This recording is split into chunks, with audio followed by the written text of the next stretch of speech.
Hello, everybody. Happy Thursday, March 19th. Feast of St. Joseph.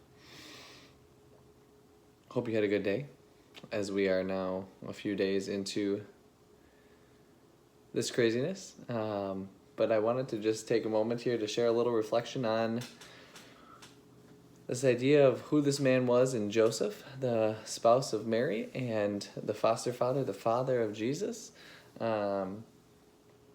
And maybe what we can take from his life, and what we know of his life, and kind of apply some of that to our own, especially in this time we're living in. So first, I wanted to share the Psalm from morning prayer, Psalm 112, verses 1b through 9. And so I'll start with that. Blessed are those who fear in the Lord, who take great delight in God's commands. Their descendants shall be powerful on earth. The generation of the upright will be blessed. Riches and wealth are in their houses. Their righteousness stands firm forever. A light rises in the darkness for the upright. They are generous, loving, and righteous. It goes well for those who deal generously and lend, who conduct their affairs with justice. They will never be moved. Forever shall the righteous be remembered. They have no fear of evil news. With a firm heart they trust in the Lord. With steadfast hearts they will not fear. They will see the downfall of their foes. Open-handed they give to the poor. Their righteousness stands firm forever. Their might shall be exalted in glory. So today, again, with the celebration of the Feast of St. Joseph, I was struck when I was pondering here tonight, just reflecting on this, and remembered what happened today at noon. I had a Google Hangout with 10 of the music ministry folks from Lewis University Ministry, so those who have participated in the choir, the Sunday Mass choir, throughout the last couple years. And really, we just hung out. We just talked. We shared how we're all doing. Some in very challenging circumstances, and some sharing some funny stories from the last couple days.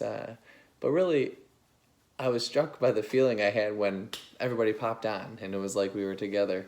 And I want to focus in on just the idea of trust, as you kind of may have gathered from Psalm.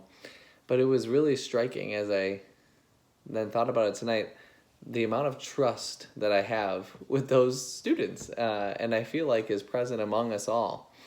And I feel like it comes from just that sharing of music and that sharing of prayer, worship in the liturgy on Sunday nights and our Monday night afternoon rehearsals and our group me texts and everything. So I look forward to kind of more times with those students, and hope that they feel that same sense of trust that I do.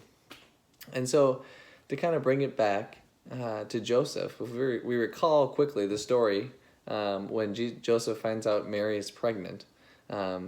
He, in the Gospel of Matthew, it says he decides to divorce her quietly. But then he has a dream, and an angel appears and says, it's going to be okay, don't be afraid. And then really what comes next in the Gospel is, okay, that sounds good, I guess we'll do it. And I was reading a short little reflection on it in my little book here, and talked about the fact of Joseph had every right to be angry, confused, frustrated, feel like he was abandoned, or feel like he was betrayed, or feel, just down and out, kind of like perhaps what we might be feeling now, in whatever situation you're in. And he fell asleep. So, and the Spirit, an angel, appeared to him. I'm not saying an angel is going to appear to you, but who knows? And he basically, it's what we're told is that he let it go. Perhaps that's miraculous. Perhaps, I don't know, the Spirit was really working through him. But instead of holding on to that grudge and really letting that frustration and anger and resentment poison his life and those around him, he found, as this reflection said, liberation and letting go. And in so doing, helped bring Christ into the world. And then raise Jesus, as a little boy. And so I know sometimes it can be difficult thinking about the Father of Jesus and God as God the Father for a lot of people. I think some people like to think of God as a mother. Like to think of God as their favorite grandpa or grandparent. Not that we have favorites, but you get what I'm saying. Or favorite or friend. But that figure of someone who absolute trust, and what Joseph did in taking on and letting go of that and trusting in the Lord, as the psalm said in the opening prayer for today, the morning prayer, that those who are righteous in faith and in God have no fear of evil news. With a firm heart they trust in the Lord. With steadfast hearts they will not fear. I think Joseph's the prime example. And so as a father myself, as a husband, as a student, as a teacher, as a campus minister, as a brother, as a son, how can we trust, in the Lord and not fear evil news, especially in this time? Letting it go, and perhaps in those times of trust when we're surrounded by friends and family, like on that Google Hangout today, we're helping bring Christ into the world. For each other, for who knows, as one of the first reflections of ripples going out. So perhaps that is our daily struggle, to just let go and allow for the Spirit to move through us, so that we can trust in God and trust in one another and find those communities and people that can help us bring Christ into the world. I wanted to end, if you don't mind, with a prayer for uncertain times that I just received from the Sisters of Mercy. Sister Johanna Bernal, I just realized that it is hers, I believe, or she posted it, I should say.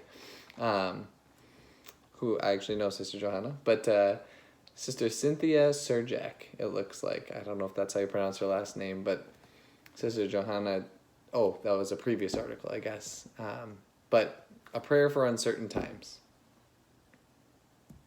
God of infinite mercy, hear our prayer. In this time of bewilderment and fear, we ask you to give us the courage to take care of one another as Jesus did.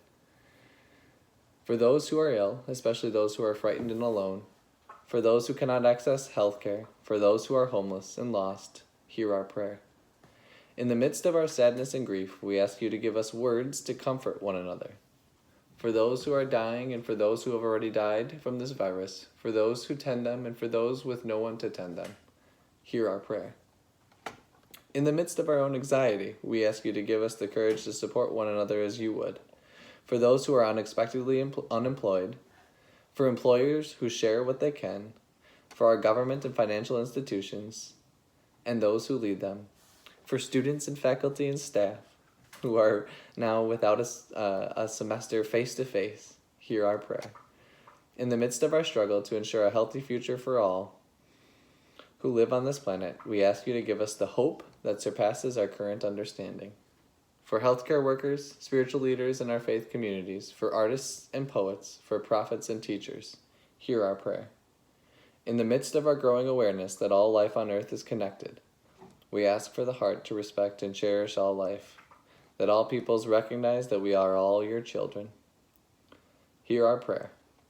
We trust in you and your power working in us. Please hear and answer our prayers. Amen. Amen.